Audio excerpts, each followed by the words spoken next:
Shalom, selamat jumpa rekan-rekan. Saya percaya kita semuanya dalam keadaan baik dan sehat oleh karena penyertaan dan pertolongan Tuhan. Saya mau sampaikan kepada kita, apakah dalam situasi zona merah ataukah sudah dibolehkan beribadah dengan protokoler new normal atau kenormalan baru. Tetapi saya mau sampaikan kepada kita bahwa apapun kondisinya, tetaplah bersyukur, tetap berterima kasih kepada Tuhan, karena kalau engkau masih hidup sampai sekarang itu semata-mata karena anugerah dan kasih Tuhan.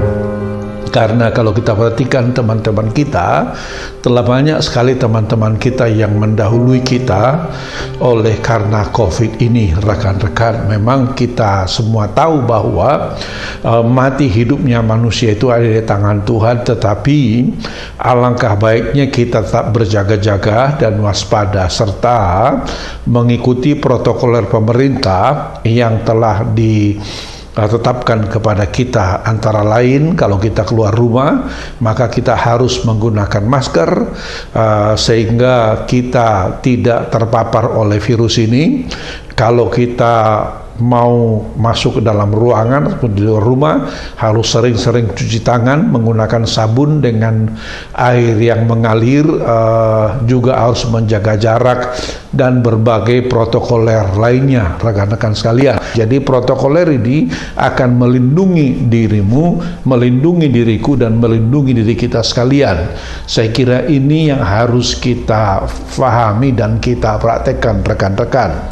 Nah, hari ini saya sedang membaca sebuah buku dengan judul Sermon of the Mount, atau yang kita kenal dengan khotbah di bukit.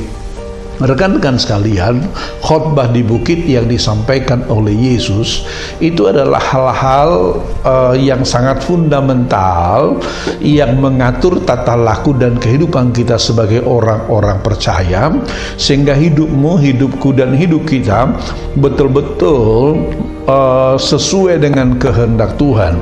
Karena ini adalah norma hidup baru, di mana setelah engkau menjadi orang Kristen, maka engkau harus memiliki pola hidup yang baru, sehingga dengan demikian selain engkau menjadi orang yang berkenan kepada Tuhan, tetapi juga engkau menjadi teladan di tengah-tengah masyarakat. Problem yang terbanyak sekarang ini adalah banyak orang-orang Kristen kita lihat begitu semangatnya beribadah, semangatnya bertuhan, semangatnya beragama, tetapi dalam hidup sehari-hari mereka tidak menjadi teladan. Karena itulah sebagai orang-orang Kristen, Yesus menginginkan agar murid-muridnya, selain mereka percaya kepadanya, selain mereka percaya kepada Bapa yang mengutusnya, tetapi Yesus juga menginginkan agar murid-muridnya betul-betul menjadi teladan di tengah-tengah masyarakat. Kenapa?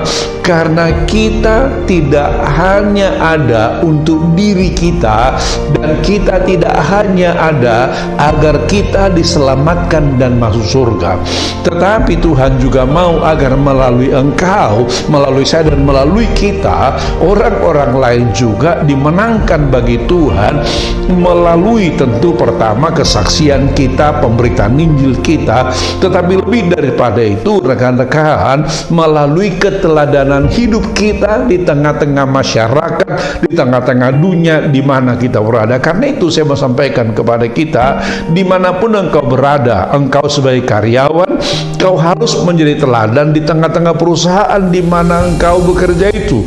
Engkau sebagai pengusaha, kau harus jadi teladan dalam berusaha. Engkau sebagai kepala keluarga harus menjadi teladan, sehingga dengan demikian melalui kehadiranmu orang-orang lain akan terberkati, orang-orang lain akan memuliakan Tuhan. Kenapa? Karena untuk itulah engkau ada di dunia ini, yaitu agar melalui engkau, melalui saya, dan melalui kita, orang-orang melihat Tuhan yang luar biasa, orang-orang memuliakan Tuhan, orang-orang bahkan percaya kepada Tuhan. Karena itu rekan-rekan sekalian, silakan dalami khotbah di bukit sebagaimana yang terdapat dalam Injil Matius pasal 5 dan pasal-pasal selanjutnya, maka engkau akan lihat prinsip-prinsip hidup umat Kristen yang sangat mendasar, yang akan mendorong engkau, mendorong saya dan mendorong kita, sehingga kita menjadi orang yang percaya kepada Tuhan, berkenan kepada Tuhan. Tetapi lebih daripada itu juga, kita menjadi teladan di tengah-tengah dunia ini, sehingga melalui engkau, melalui saya, melalui kita, orang-orang lain akan percaya kepada Tuhan. Karena itu, persiapkan dirimu menjadi teladan di tengah-tengah masyarakat, persiapkan dirimu menjadi teladan di tengah-tengah keluarga, sehingga melalui engkau, melalui saya dan melalui kita, orang-orang akan dibawa kepada Tuhan untuk kemuliaan nama Tuhan. Engkau akan diberkati Tuhan, bahkan lebih daripada itu, engkau akan dituntun oleh Tuhan, sehingga kau menjadi teladan di tengah-tengah masyarakat di mana kau berada. Dan melalui engkau, keluargamu dimenangkan bagi Tuhan. Melalui engkau, sahabat-sahabatmu dimenangkan bagi Tuhan untuk kemuliaan nama Tuhan. Haleluya. Tuhan Yesus memberkati kita sekalian. Amin.